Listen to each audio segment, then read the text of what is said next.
If you like the Young Turks podcast, I think you'll love a lot of the podcasts on the TYT network.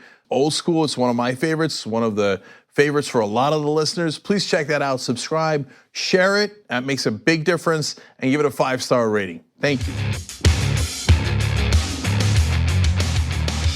All right, welcome to the Young Turks. Jake Uger, Atticus Berry.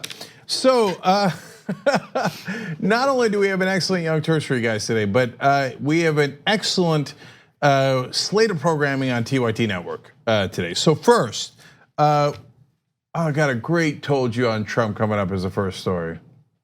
You're gonna love it. Okay, later, Trump's hiding. He's hiding.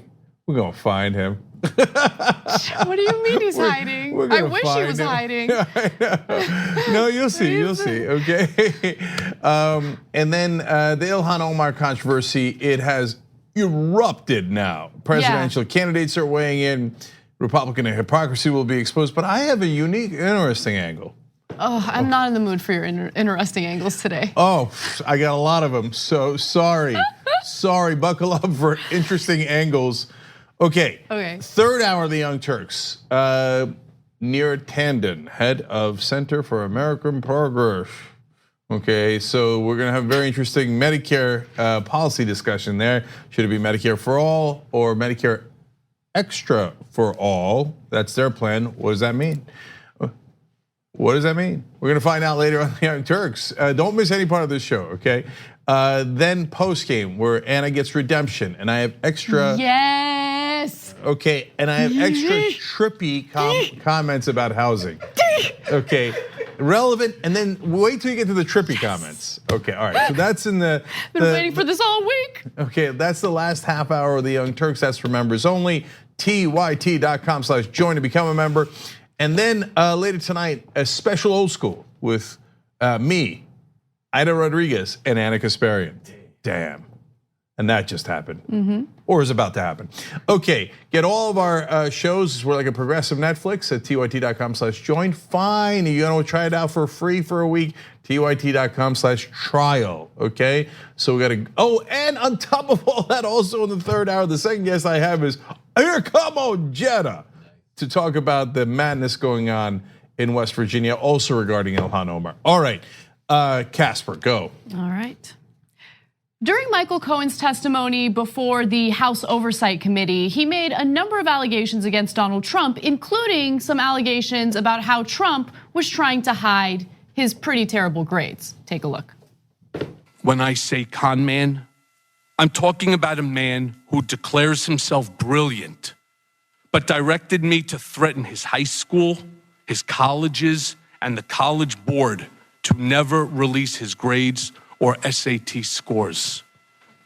As I mentioned, I'm giving the committee today copies of a letter I sent at Mr. Trump's direction, threatening these schools with civil and criminal actions if Mr. Trump's grades or SAT scores were ever disclosed without his permission. The irony wasn't lost on me at the time that Mr. Trump in 2011 had strongly criticized President Obama for not releasing his grades.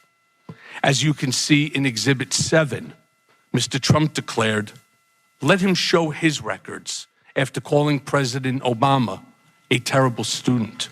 Okay, so we're about to get to some fun Trump videos in just a minute, but following those allegations and following the disclosure of that letter, a number of the schools that Trump went to have come forward and have confirmed or corroborated what Michael Cohen had to say. So I'm gonna give you an example of some of the former administrators who worked at the New York military academy. That was the military academy that Trump was sent to by his father after his father realized that his son is an idiot. So let me give you a statement from Evan Jones, who was the headmaster of this school. He says, quote, the superintendent of the New York Military Academy came to me in a panic because he had been accosted by prominent wealthy alumni of the school who were Trump's friends and who wanted to keep his records secret.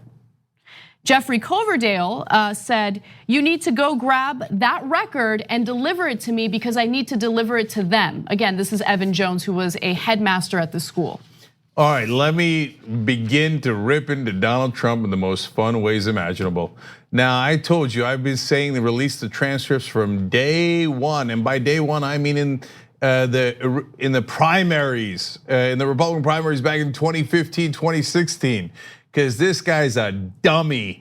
Now, look, that alone is okay, interesting. We shouldn't have an incredibly unintelligent president, but more importantly, he's a spoiled little child. He never earned anything, and he's a pathological liar. And to me, the part that set me off, and in fact, this goes back years. I said this when I was on MSNBC. When he asked for Obama's transcripts, he didn't believe that he could have been that good a student at Columbia or Harvard.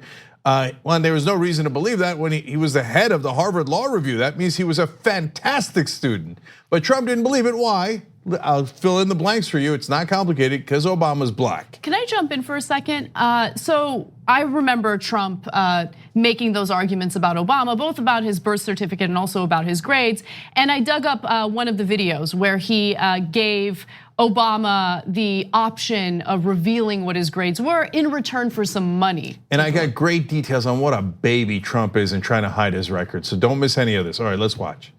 President Obama is the least transparent president in the history of this country. There's never been anything like it. We know very little about our president. I'm very honored to have gotten him to release his long form birth certificate or whatever it may be. Now, many people have questions and very serious questions. I have a deal for the president, a deal that I don't believe he can refuse, and I hope he doesn't. If Barack Obama opens up and gives his college records and applications, and if he gives his passport applications and records, I will give to a charity of his choice, Inner City Children in Chicago, American Cancer Society, AIDS research, anything he wants, a check immediately for $5 million. Okay, so there's Trump trying to get Obama to release his grades. And remember, he did graduate top of his class. He was part of the Harvard Law Review. I mean, it's all the evidence that you need. But anyway, go ahead. Okay, I've got a similar challenge for Donald Trump. So let me get to that, and then we'll document more of his crying. So $1 million challenge for Donald Trump. Not kidding. So my grades versus your grades at Penn. We both went to Wharton undergrad. So it's a good apples to apples, okay?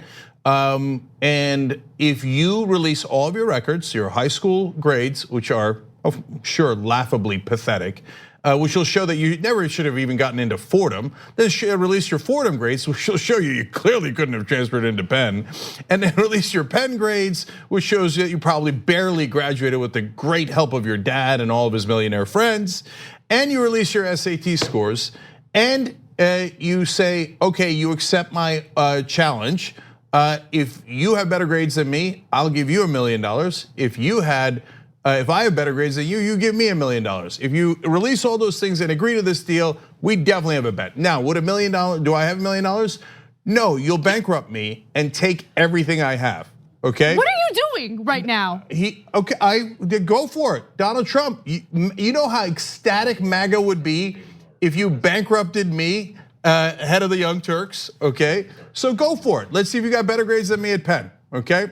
So you don't, you won't. He has to voluntarily release the transcripts, not if they get leaked. He has to say, yes, I accept that challenge, release the transcripts. And hey, you're supposed to be really high IQ. One of the things you're known for is being mentally stable.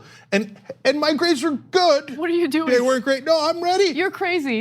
Anna, the chance of Donald Trump having better grades than anyone, let alone me, is hovers between 0% and negative 20%. No. Like, I believe that. I believe that 100%. I'm not worried about comparing grades here. I'm worried about your proposition. Yeah, no, that's why I'm making it alluring. I mean, you know how ecstatic MAGA would be if you just took everything I had? Oh my God, okay guys. Go for it, big guy, go for it.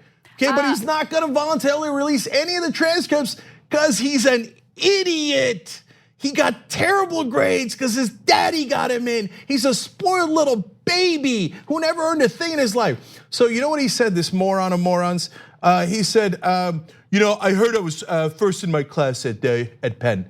So what do you mean you heard that? You either are or you're not. Yeah. Okay. Yeah. I want to go to that video. It's video 4. We're skipping ahead, but here he is. Before we get to the video, though, let me give you some context. He was introducing Mike Pompeo and talking about Mike Pompeo's credentials and what a great guy he is. And in the middle of that, he felt the need to brag about himself. He entered at 18 and he ended up graduating first in his class. You know, I heard that rumor a long time ago. I thought it was a rumor of, I don't know, I hear first of it. And I've heard it so many times. I've also heard I was first in my class at the Wharton School of Finance. You heard that. I'm pretty sure if you were first, they would have told you. It wouldn't be a rumor. Yeah. There was a rumor that you graduated from Penn, actually, which is already a grave injustice. And Penn should be mortified for the rest of time that they obvious corruption to let this buffoon graduate from Penn. Yeah, so the Washington Post actually looked into that and they found that Trump's name does not appear on the school's dean's list or on the list of students who received academic honors in the class of 1968. Now, if you never received any academic honors, I'm pretty sure you wouldn't be first in your class. Okay, he's such an obvious liar. About the military academy, he said, I did very well under the military system. This is a quote. I became one of the top guys at the whole school. Well, great. Then you could prove it by releasing the transcripts and we'll all be awed and be like, oh my God, I didn't know he was that high IQ. So why did you then, first of all, when Washington Post asked him 2016, so then will you release the transcripts? He said, I'm not letting you look at anything. That's a direct quote. I'm not letting you look at anything. Okay, what happened? Why are you panicked? He sends Cohen in like a thug, et cetera, trying to intimidate all these guys. I got a great quote from what Cohen told him later on a related issue. So they said these grabbed the record, as Anna told you. They went on to say that it was, quote, a paramount interest in securing those records. Well, if you did so well, why is there such a paramount interest in securing the records? And you know what the board wanted, the wealthy board of the military academy? They said, we need you to hand over the transcripts because they're gonna burn them. Because if it ever gets out how stupid Donald Trump is, it'll be deeply embarrassing to all of us. So Jeffrey Coverdale, who was the superintendent at the time, was the individual who hid the records. And he was quoted as saying this: I was given directives, part of which I could follow, but part of which I could not, because he didn't want to hand the records to the individuals demanding it. And that was handing them over to the trustees. I moved them elsewhere on campus where they could not be released. It's the only time I ever moved an alumnus's records. So he says he did that in 2013, and he has no idea where those records are today. So this is interesting. They did go to Chapter 11 eventually, and I'll tell you how they first asked Trump. That's an awesome story. I'll get to it in 1 second. But it didn't work. So in 2015 they closed it down, but somebody bought it. A Chinese investor. Interesting. Yeah. Vincent Mo bought it at a bankruptcy auction, and he said he paid off the school's $60 million debt. So presumably Mo has the records somewhere. He's just got to go find them. He has no allegiance to Donald Trump. In fact, that leads us to the last part of this story. So they're in a world of hurt. Part of the reason they're responding to everything that the millionaires and the board wants in such an unusual way, and everyone that was at the school at the time that's quoted in the Washington Post story says this was highly unusual. Normally, alumni don't panic and go, oh my God, you gotta get rid of my records because they're so embarrassing. That's unheard of, unheard of.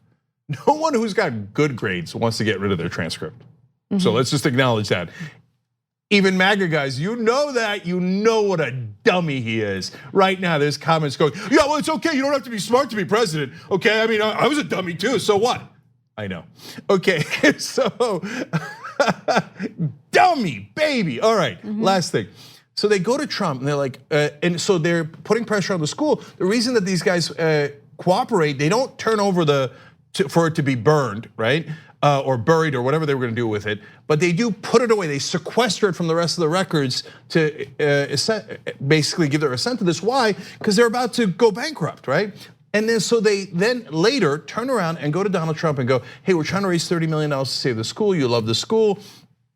Okay, can you give us $7 million of the 30, right? Because you're a billionaire and you went to the school and you went to this, right? And he's like, Joe, what's in it for me? They're like, what do you mean? You saved the school. It's a school you went to and you love. He's like, no, what do I get? What do I get? Or they're like, oh, I don't, okay, why don't we name a building after you? And then they gave him a bunch of proposals and he's like, this is not a good business deal, okay? And he got mad at them because one of them spilled Diet Coke on his carpet. Okay. I mean, I wouldn't like that either. Okay, okay, but here's my favorite part. So he says no, because I'm not getting enough out of this, okay? It's supposed to be charity. I know you've never heard of it in your life. But this is the insane, gratuitous thing that he said he does afterwards. He has Cohen send him a letter. This is after the transcript thing, this is years after it, where they come and ask him for the money, he says no. Already he was rude in saying no. Like, I don't mean he could say no all day long. The way he said it was pretty rude, but who cares, all right? He has Cohen send him a letter. Here's what Pizzullo, who was at the school at the time, said. Cohen told us he would love to have enough money to buy the school so he could bulldoze it. Who gets asked for charity and responds like that? Wow, what a monster. What a pathetic little boy who never earned a thing in his life. That's who Donald Trump is. So we're gonna go to break, and I'm going to quickly create a Patreon account, and I'd like you guys to donate for my individual media business that I'm gonna start, since I might not have a job in, I don't know. No, he personally bankrupts me, okay, not the Young Turks. Okay. Okay, it's about me. Anyway, Patreon account, check it out. All right, I don't think he's gonna release it. I think that it's so embarrassing for him that he's gone to extreme lengths to bury his records. And it's not just releasing it. I ain't got $1 billion to give to him. He's got to release it and have better grades than me.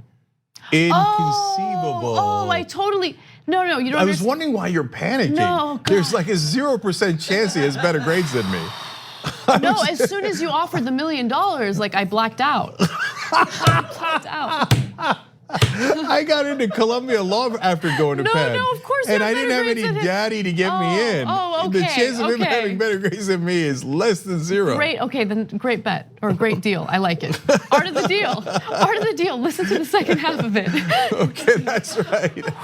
Man, I was wondering, man, like she does not have much confidence in my grades. No. It's just that as soon as you mentioned the $1 million, I was like, oh my God, and everything else, like I blacked out, couldn't hear anything else. To black it out. Everything slowed down.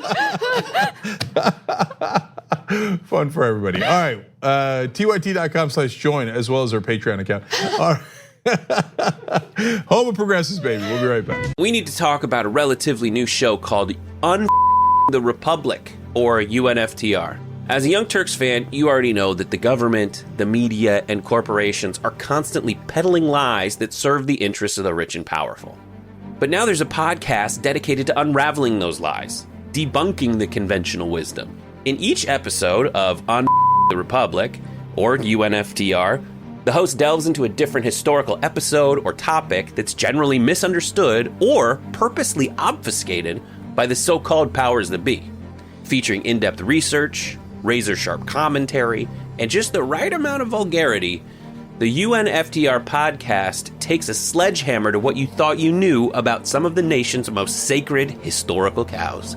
But don't just take my word for it. The New York Times described UNFTR as consistently compelling and educational, aiming to challenge conventional wisdom and upend the historical narratives that were taught in school.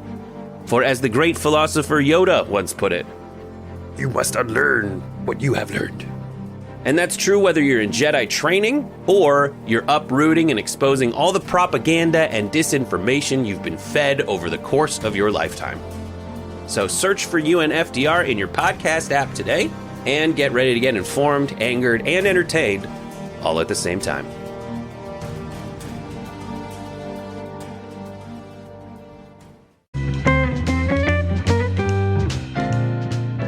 All right, back on the Young Turks, Cenk and Anna with you guys, post heart attack. So I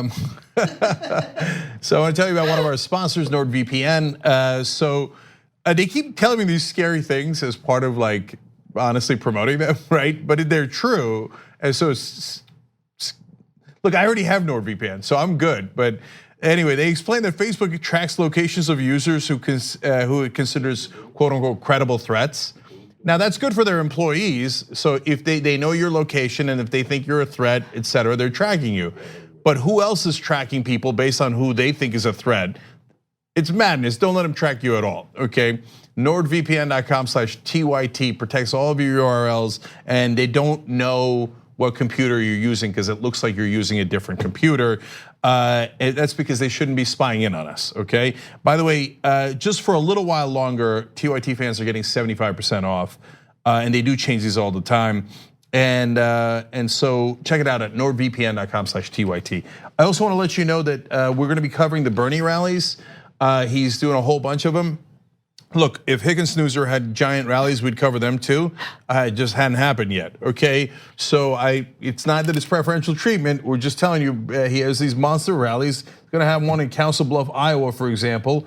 For all these rallies, go to Facebook.com/RebelHQ. So if you want to check out last weekend's rallies, they have videos of Bernie's speech, Nina Turner, Sean King, Ro Khanna, et cetera. But you could watch live and you could watch the speeches afterwards too, all at Facebook.com/RebelHQ. That's where we gather up all the progressives.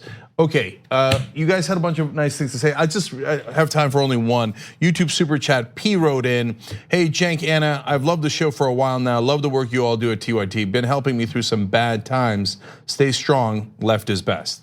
Thank you, really appreciated that. Wanted to read it because it's a YouTube super chat, but also because you stay strong too, brother. Yes. We're gonna do this together. And November of 2020,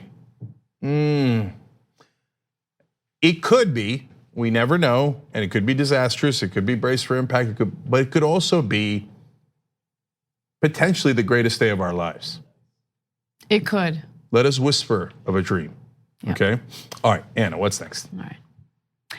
Following the New York Times explosive report indicating that Donald Trump pressured his staff to grant security clearance to Jared Kushner, we now learn that he did the exact same thing for his daughter, Ivanka. So Trump pressured his then chief of staff, John Kelly, and White House counsel Don McGahn to grant Ivanka security clearance against their recommendations. So, of course, the FBI has to do a background check in order to decide whether or not someone should be cleared for security clearance. And so they did a background check and some issues came up. We don't know what those issues are. However, after concerns were raised by the personnel office following this FBI background check, Trump pushed Kelly and McGahn to make the decision on his daughter and son-in-law's clearances, so it did not appear as if he was tainting the process to favor his family, but then both of them refused. And after that, Trump granted them their security clearances. He's like, I want to make it seem like I'm not granting a favor, but sir, you would be because we're against it. Fine, I'm granting them a favor. Okay, now we already know about Jared Kushner and stories that were released last week. Now it turns out it's also Ivanka Trump. They apparently were both such national security dangers that that the officials who normally go through that process thought they should not be given clearance. They are not to be trusted with national security information. Wow. And so Trump's like, I don't like that. I want them to get the information whether they're trustworthy or not. And one, it's his family, okay? My God, if it would be a huge scandal under any other administration, as it should be, So if Obama had daughters who were old enough during his administration to work as his aides, and he pushed through their security clearances, we would be outraged, we would be angry, right? No, I'll give you an even better one. If Hillary Clinton had won and they flagged Chelsea Clinton as a national security threat, not a national security threat, that's not fair, right? As someone who is not trustworthy enough to get clearance. So first of all, there would have been congressional hearings over it. They're like, what's Chelsea Clinton doing that she can't even have access to the lowest level of information, right? There's secret, there's top secret, there's need to know. She can't clear any of the bars. Jesus, does she have a deal with a foreign entity? What's going on here? Did she commit a crime we're not aware of? And if Hillary Clinton was like, I'm overruling Democrats that I personally picked to put into these positions, and national security officials is saying, no, despite the fact that they say Chelsea should definitely not get one, she's gonna get one anyway. Boom. I mean, it would have exploded as the biggest issue in her tenure by an order of magnitude. I know that Trump's criminality has overwhelmed us. He does so many maniacal things, so many illegal things that it's hard to keep up. But just willy-nilly giving national security's top secrets to what all of your intelligence folks are saying, do not give it to them, that is extraordinary. What he manages to do so well is remain unapologetic regardless of what potential crimes he's being accused of, regardless of his own rhetoric, which further divides people based on race or based on socioeconomic status. All of these things he does in plain sight. And if he gets criticism for it, and I say if, because at this point, I think people have become like desensitized by him, right? But if he does get criticism, he never apologizes, he'll double down. And it's amazing because I think right now, everything in our country, everything about our political system is being tested. I think that our democratic system is being tested. And it really shows you how fragile it is, because if we don't have a way of holding him accountable for doing the types of things he's doing right now, well then what does it say about us? We don't have a democracy if that's the case. So look, Ivanka's got a whole number of potential conflicts of interest why she might have been turned down. Business deals with foreign interests, and would that sway her, whether she's gonna get millions, hundreds of millions of dollars from another country? And so is she have access to secrets that affect that country? Those are interesting questions, and one the House is asking and that the president should answer. Of course he won't, because all he ever does is cover up. He's led a whole life of cover-ups for all of his different crimes. But to me, the more interesting question is Jared Kushner. So he lied about meeting with the Russian ambassador and with a head of a Russian bank during the transition. After Trump won and before they got into office, why did Jared Kushner go meet with a Russian bank and then cover that up and not tell people? If there was a legitimate business interest that had nothing to do with the Trump White House, you wouldn't need to lie about it. So there's one other part that I want to get to. I'm sorry, Anna, just to finish the thought. So he might have given Kushner clearance, not just because he's a family member and he's offended that they didn't get the clearance. Kushner might be his mule. And so if Trump can't go meet with the head of a Russian bank that he probably owes money to, and they can't give directives, hey, if you don't want us to collect that money or whatever the deal might be, you better do X. He needs a go-between. Here, it appears that there's a few people that he trusts to be a go-between. One is Eric Prince, the brother of Betsy DeVos and former owner of Blackwater. He goes and has a secret meeting with the Russians in Seychelles Island. Another is Jared Kushner, who meets with the Russian ambassador and the Russian bank. So Trump, by giving him security clearance, might be protecting his asset that allows him to communicate with the Russians. Yeah, I mean, that's definitely possible. And I think it goes even beyond the Russians, because Jared Kushner has a very tight, cozy relationship with the Saudi royals. And so maybe there's there's some benefit in giving him security clearance when it comes to issues like that. I don't know. All I know is the way that the security clearance was obtained both for Jared Kushner and Ivanka Trump is not typical. It's more than just screaming nepotism. I mean, there were red flags raised when it came to this FBI background check, and he didn't care. He pushed for it anyway. So if you're a right winger who believes that national security is of the utmost importance, and that's what we've been hearing over and over again from the right wing since 9/11, well then what's going on now? Are you okay with this? Are you okay with people who have been flagged being given security clearance simply because they're Trump's family members? Now, with that said, though, I do want to go to an interview that Ivanka Trump had about 3 weeks ago on ABC News. And she was asked about Jared Kushner's security clearance, and she had an interesting answer. Take a look. There were some issues early on, and there are a lot of people that question whether you were given special treatment by the president, overriding other officials. Can you speak to that? There were anonymous leaks about there being issues, but the president had no involvement pertaining to my clearance or my husband's clearance. Zero. What were the problems early on? There weren't any. Ding, ding, ding. We have a clear and obvious lie. The apple does not fall far from the tree. So she's like, oh, there were no problems. She knows at a bare minimum, she knows exactly that there were problems. There's no question about that. She could later claim, hey, it wasn't me. I didn't know daddy cleared it for me like he's cleared everything for me in my life. You know, I'm a self-made man. That is what her spokesperson is claiming, yes. Yeah. Yeah. So, God, what would be phenomenal is if you got Jared Kushner cornered, you think he won't flip on Trump? Is there anything that Weasley guy wouldn't do?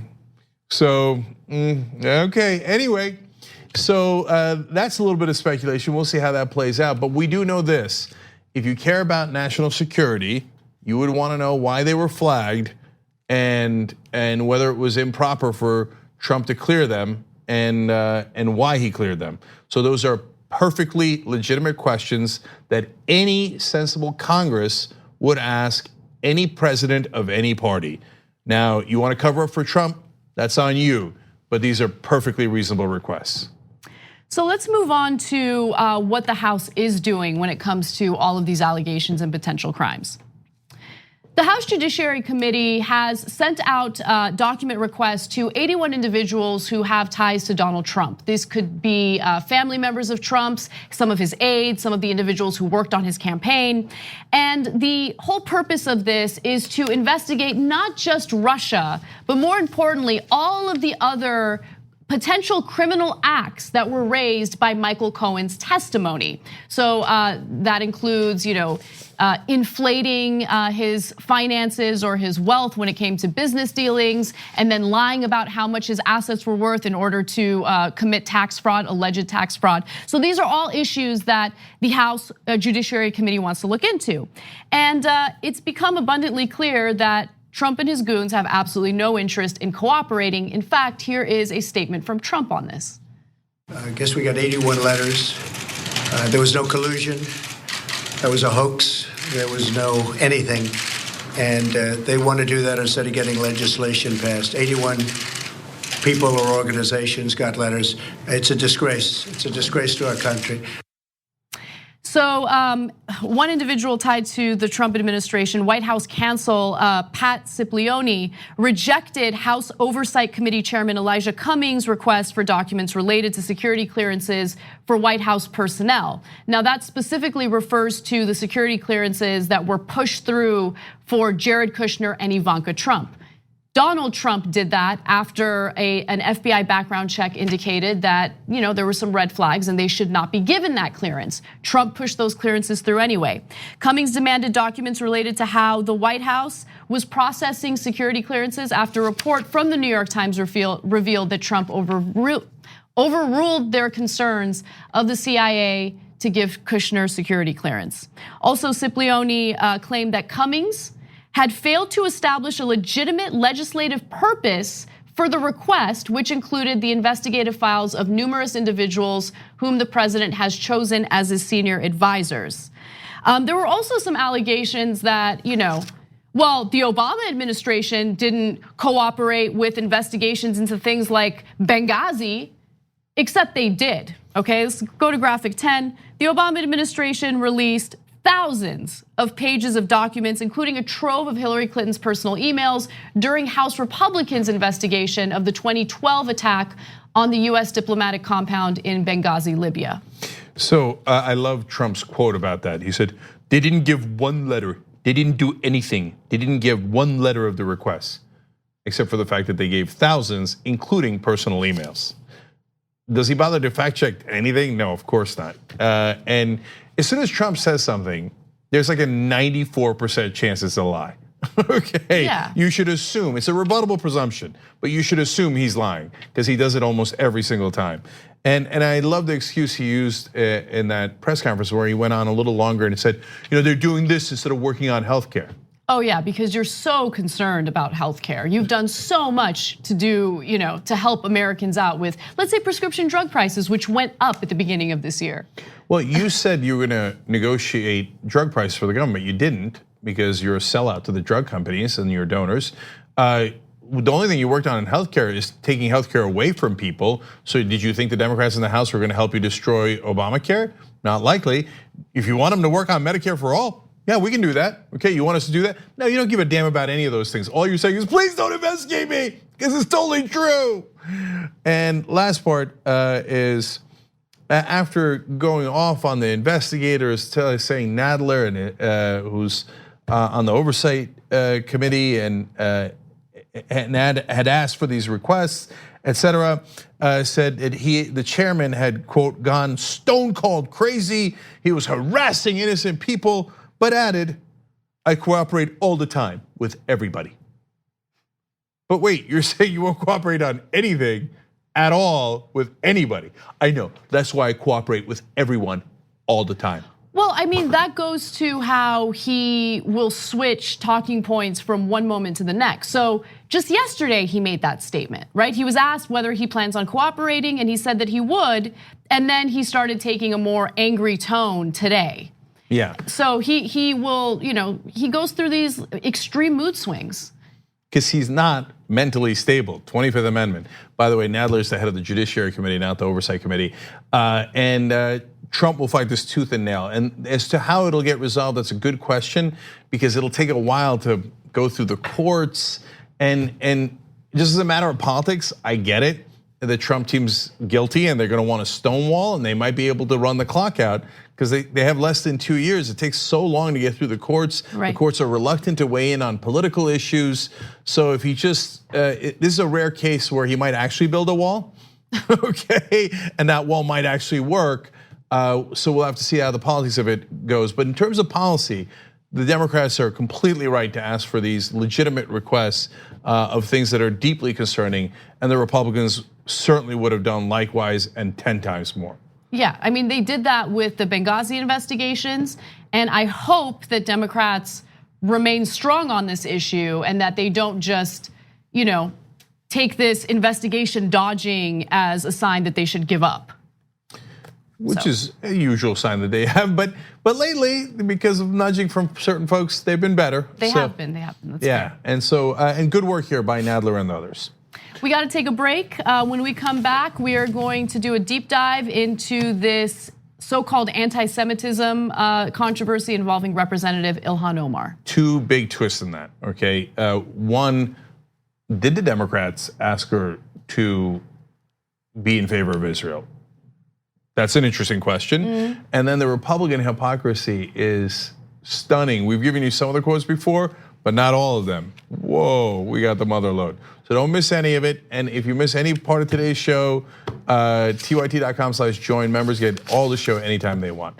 All right, we'll be right back. At TYT, we frequently talk about all the ways that big tech companies are taking control of our online lives, constantly monitoring us and storing and selling our data. But that doesn't mean we have to let them. It's possible to stay anonymous online and hide your data from the prying eyes of big tech. And one of the best ways is with ExpressVPN. ExpressVPN hides your IP address, making your activity more difficult to trace and sell to advertisers. ExpressVPN also encrypts 100% of your network data to protect you from eavesdroppers and cyber criminals. And it's also easy to install. A single mouse click protects all your devices. But listen, guys, this is important. ExpressVPN is rated #1 by CNET and Wired magazine. So take back control of your life online and secure your data with a top VPN solution available, ExpressVPN. And if you go to expressvpn.com/TYT, you can get 3 extra months for free with this exclusive link just for TYT fans. That's expressvpn.com/TYT. Check it out today.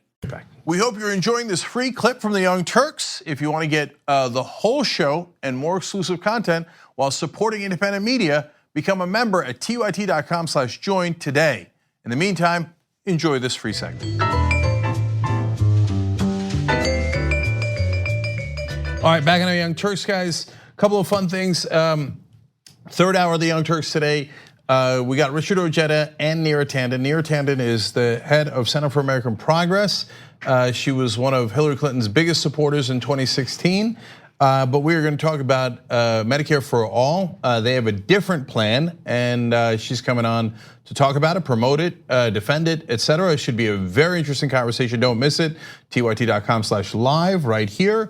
So that'll come up in about an hour and 15 minutes. And then Anna is going to the United Nations. She's going to speak at the United Nations Commission on the Status of Women on March 14th in New York, which is kind of awesome / badass. Yeah, I didn't realize how much of a big deal this was until recently. Yeah, it's kind of a big deal. No, it's a huge deal. And by the way, I'll be the Joe Biden here to your Obama. This is a big effing deal. So just to give you guys some more information, I'm going to be speaking on behalf of Reporters Without Borders, which is a great name. I love that it rhymes. But it's about female journalists and the dangerous world that we live in right now when it comes to international reporting and when it comes to some of the digital stuff that's going on right now. So it'll be a good panel. Yes, and by the way, you guys can attend. So this is not just for people at the United Nations. We're giving the option to attend first to activist members. So this is one of the perks of being an activist. So that's the $10 as opposed to the $4.99 a month. So we appreciate all of you guys, but activists are gonna get to go first in situations like this with tickets. So tyt.com/join to become a member. Okay, a couple of comments for you guys. Joy writes in the member section, Ivanka couldn't get patents in China until after the election. That's true. If Trump hadn't won, you think she really gets those patents? Was there a deal there? I don't know. Do the intelligence officials know something we don't know? It's possible. Droid98 says, this really brings ambiguity to the lock her up chant. Oh, lock her up, which one, right? Melly Bitch on Twitter says, Cenk, I'm pretty sure you were looking for the word risk. Kushner was declared a national security risk. Yes, as opposed to a threat, risk is more accurate, thank you. JPV Law says, to be fair, Donald Trump wouldn't get security clearance either. Totally true, but unfortunately we elected him, so that is that. And there's not much you could do about that one. And last one is YouTube Super Chat. Elliot says, Cenk, you should probably clarify his scores overall, not just on one course. Yes, Trump's grades and GPA would have to be higher than mine overall for him to win the bet, okay? Not, I got a really strong score in physical education. Okay, my daddy wrote a really strong letter to the teacher and I got a good grade on that one. Are you able to even access your high school grades? Yeah, sure you can. Yeah, of course. That's why I had mine buried. Oh, right. Only Donald Trump has done that. I want to see your grades. I don't care about high school, but I want to see your Wharton grades and your Columbia grades. Oh, okay. Oh, I went to Columbia. You know what? We'll talk about it in one of the post games. It'll be fun. Yeah. In fact, I'll tell you a hilarious story of someone who did ask for my transcript. Oh, okay. I once had to release the transcripts.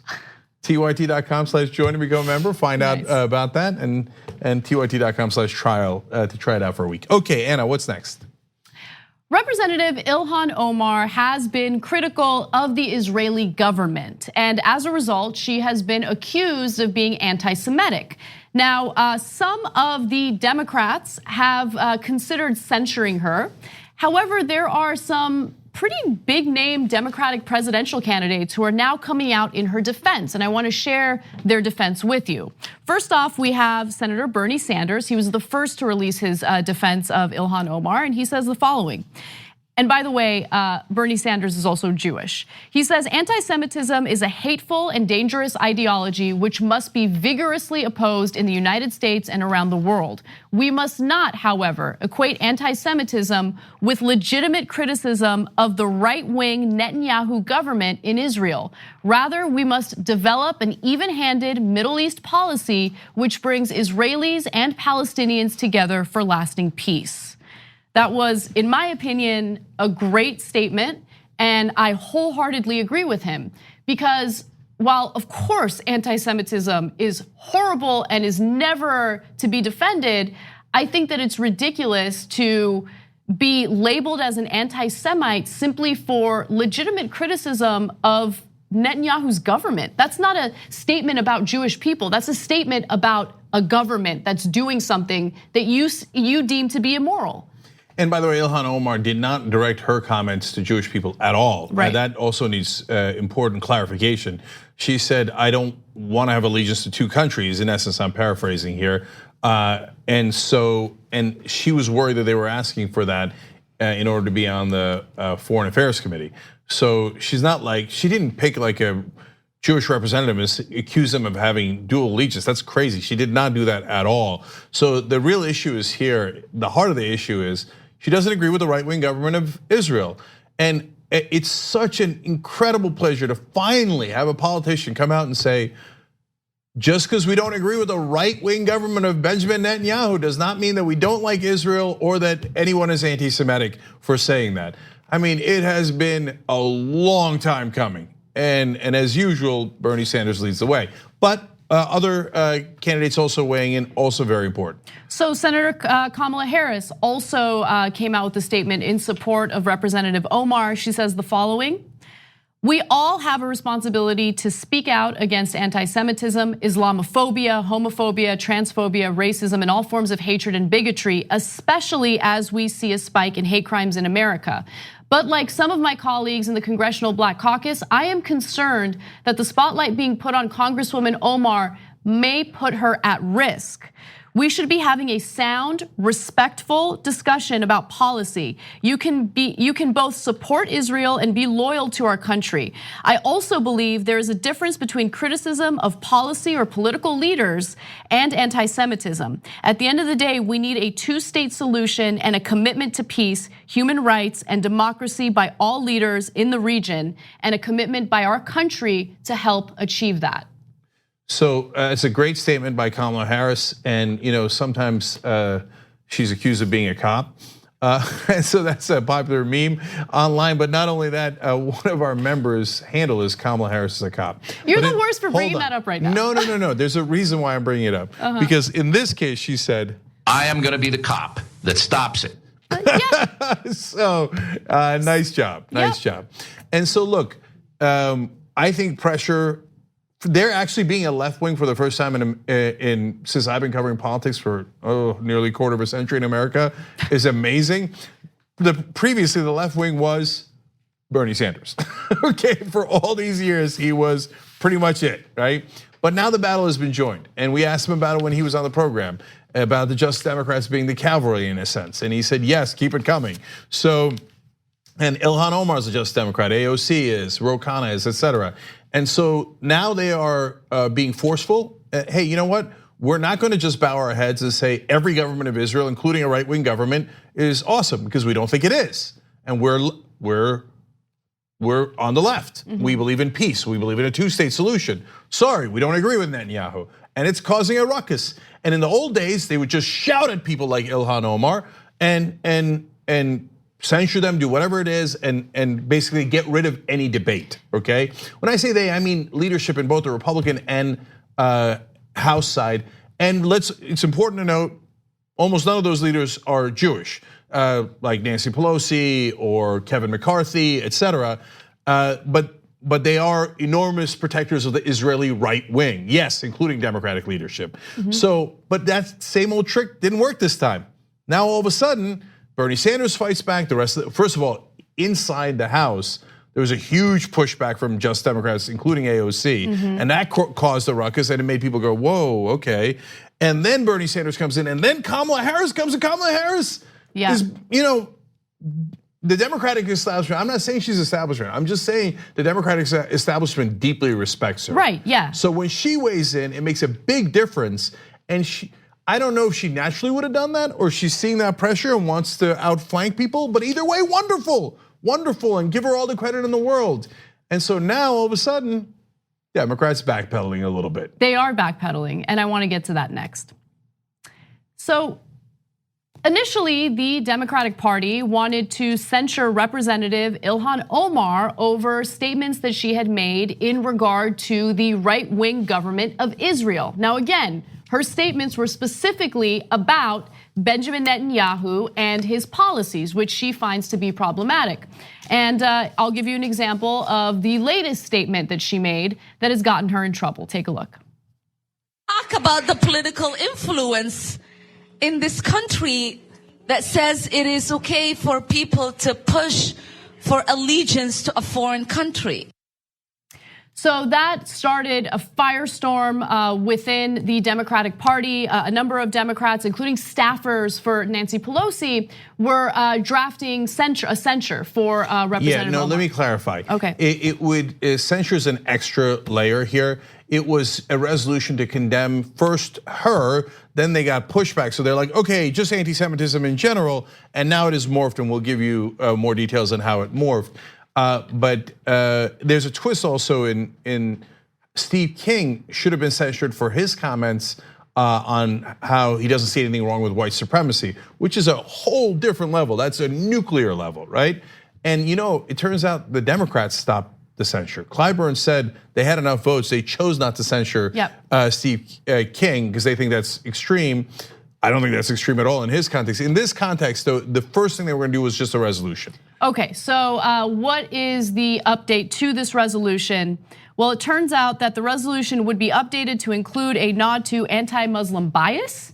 So this isn't only about anti-Semitism, and they are not planning, and this is of course based on a draft of the resolution. They are not planning on including Representative Omar's name in the resolution. It's just a resolution condemning anti-Semitism and anti-Muslim bias. House Majority Whip James Clyburn told reporters that the resolution should emphasize an anti-hate message.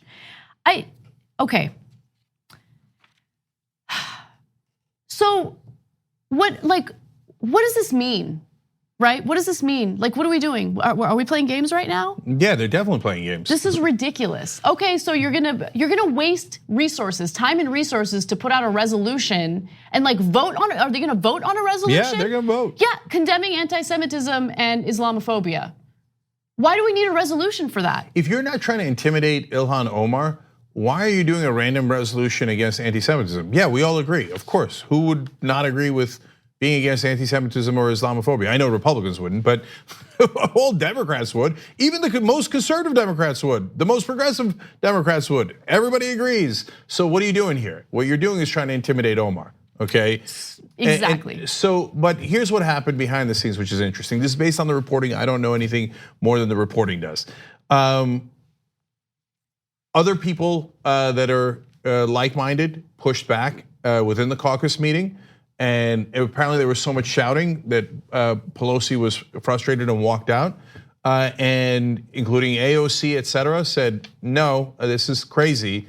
I can't believe that you guys are gonna target her. And then my understanding is the Congressional Black Caucus then was like, oh right, Ilhan Omar is in the Congressional Black Caucus.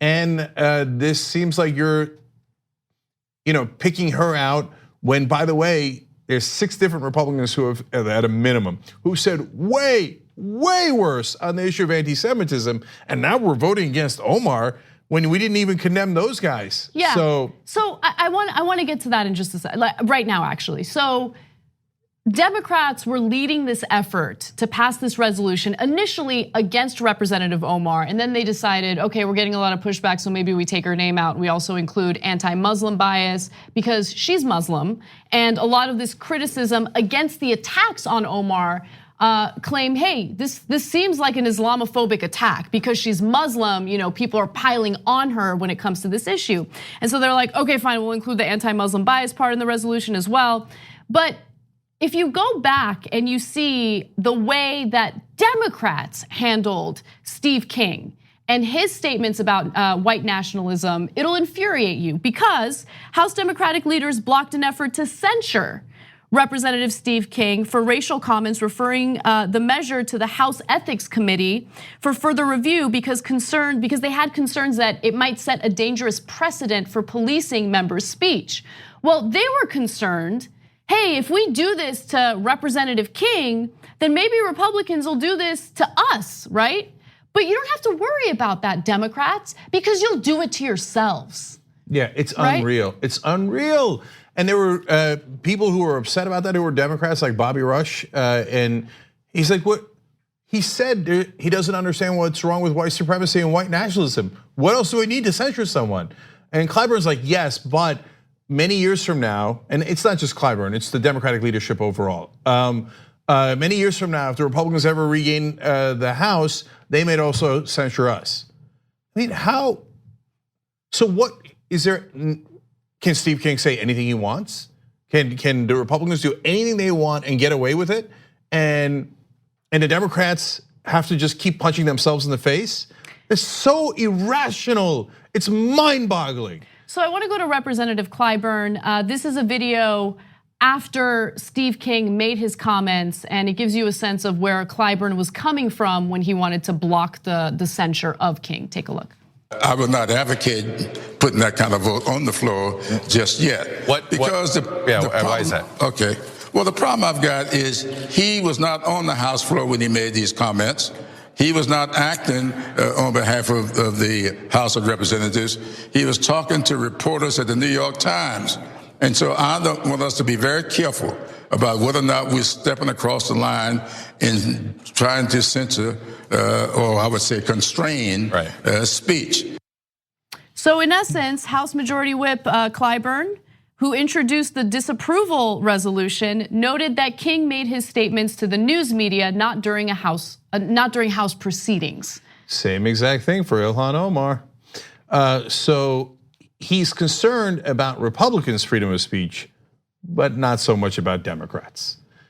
So look, in the old days, they'd have done this. Almost no one on TV would have covered it. They'd have steamrolled their opponents and moved on. These are not the old days.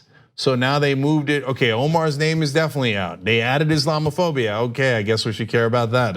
Okay, and we were trying to, help people out. But look, and here on the substance of it, do lobbyists matter on drug companies, oil companies, banks? Yes. NRA? Yes. On the issue of Israel, do the people lobbying for Israel, their PACs, including AIPAC, does that matter? Of course. Why would it magically not matter? Oh, pharma lobbyists matter, but AIPAC lobbyists don't matter? That doesn't make any sense. Of course they matter. So, and they're incredibly powerful. We had Ari Berman on the show a long time ago. He did a wonderful piece about how the NRA and AIPAC have very similar tactics. This was a long time ago. And he explained that they use very similar ways of corralling politicians to do what they want, because they're lobbyists. That's what they're a PAC. That's what they're supposed to do. Oh, okay? So Ari Berman's anti-Semitic, is that what you're saying? I'm sure, of course, right? So it goes on and on, right? Yeah. So in this case, if you're questioning that stuff, they would normally steamroll you, but now that you can't get steamrolled. And so now we got people fighting back.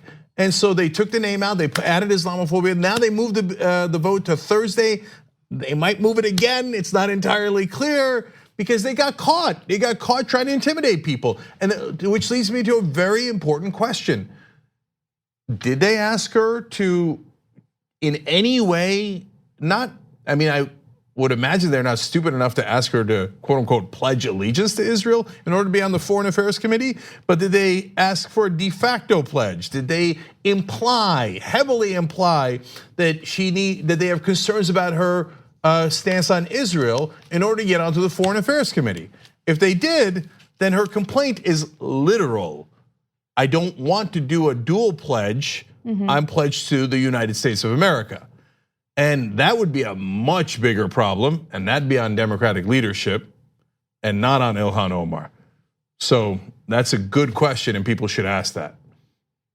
We're gonna take a break, but when we come back, we're staying on this story because there's an important angle to cover, and that has to do with Republican hypocrisy on this very issue.